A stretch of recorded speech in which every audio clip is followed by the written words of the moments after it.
Spletna aplikacija Kazalci okolja v Sloveniji je namenjena odločevalcem pri načrtovanju in upravljanju okolja in splošni javnosti pri razumevanju okoljskih izzivov. Kazalci okolja so na dogovorjen način izbrani in predstavljeni podatki o okolju, omogočajo prikaz stanja, trendov in razvoja okoljskih pojavov. Z uporabo spletne aplikacije si tako lahko odgovorimo na zanimiva in aktualna okoljska vprašanja, kot na primer, kakšen zrak dihamo, kakšno vodo pijemo, koliko energije porabimo. Na začetni strani najdemo osnovne informacije o kazalcih okolja. V želji za več informacijami lahko kliknemo na gumb Preberite več. Tako pridemo do podrobnih informacij o tem, kaj so kazalci okolja, kakšen je njihov način izbire, kako so predstavljeni in kakšna je njihova uporabna vrednost. Ko se želimo vrniti na vstopno stran, kliknemo na gumb Domov. Na vstopni strani si lahko ogledamo osrednje sporočilo naključno izbranega kazalca ter zadnje posodobitve le-teh. Spletna aplikacija je na voljo v 2 jezikih. S klikom lahko izberemo slovenski ali angleški jezik. Kazalci so razvrščeni v teme in nabore.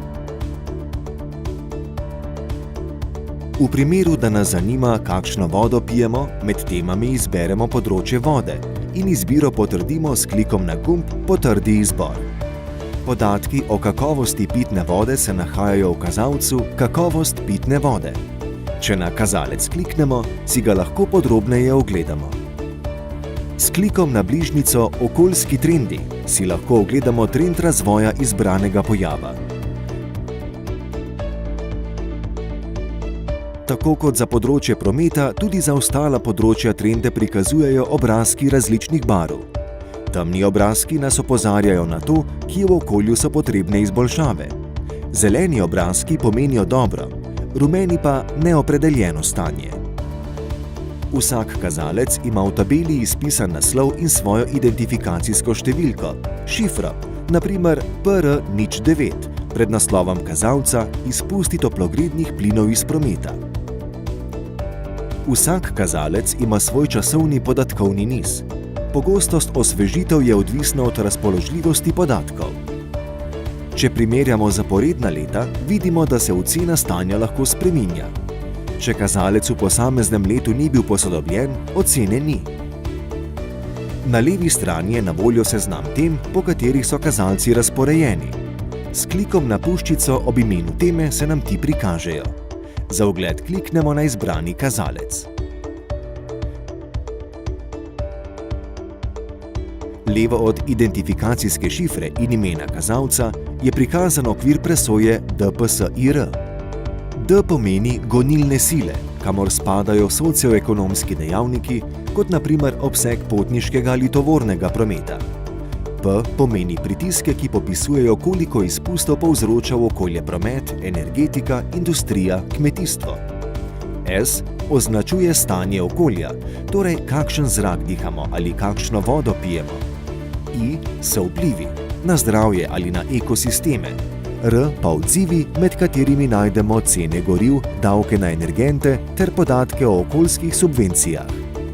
Zeleno je obarvan tisti del sheme, kamor izbrani kazalec sodi. Vsak kazalec ima osrednje sporočilo, v katerem so zbrane najpomembnejše informacije. Te omogočajo hiter vpogled v stanje. Definicija nam pojasni, kaj kazalec prikazuje in opredeli pojme, ki jih kazalec obravnava, na primer, kaj sodi pod azbestne odpadke. Stanje in trendi kazalca so opisani z grafi, podatki, v določenih primerih pa tudi s kartami. Vsak graf je opredeljen s podatki, ki so del preglednice. Podatke si lahko v CSV formatu prenesemo na svoj računalnik. Z vsakim kazalcem spremljamo razvoj pojava glede na opredeljen cilj. Ta izhaja iz EU zakonodaje ali priporočil, ki jih dajejo OECD ter Svetovna zdravstvena organizacija. Sledi komentar o stanju in trendih kazalca ter o ukrepih, ki se izvajajo na izbranem področju. Vsak kazalec ima pojasnjeno tudi metodologijo pridobivanja podatkov. Na dnu vsakega kazalca najdemo datum zadnje osvežitve in avtorje kazalca. Zgoraj desno ima vsak kazalec označene letnice osvežitev. Zadnja osvežitev vsebuje podatkovni niz vseh predhodnih. S spletno aplikacijo Kazalci okolja v Sloveniji prispevamo k boljšemu razumevanju pojavov v okolju in hkrati nudimo osnovo za spremljanje okolja. Prepričani smo, da le z zavedanjem in novimi okoljskimi znanji lahko zagotovimo bolj zdravo in kakovostno življenjsko okolje.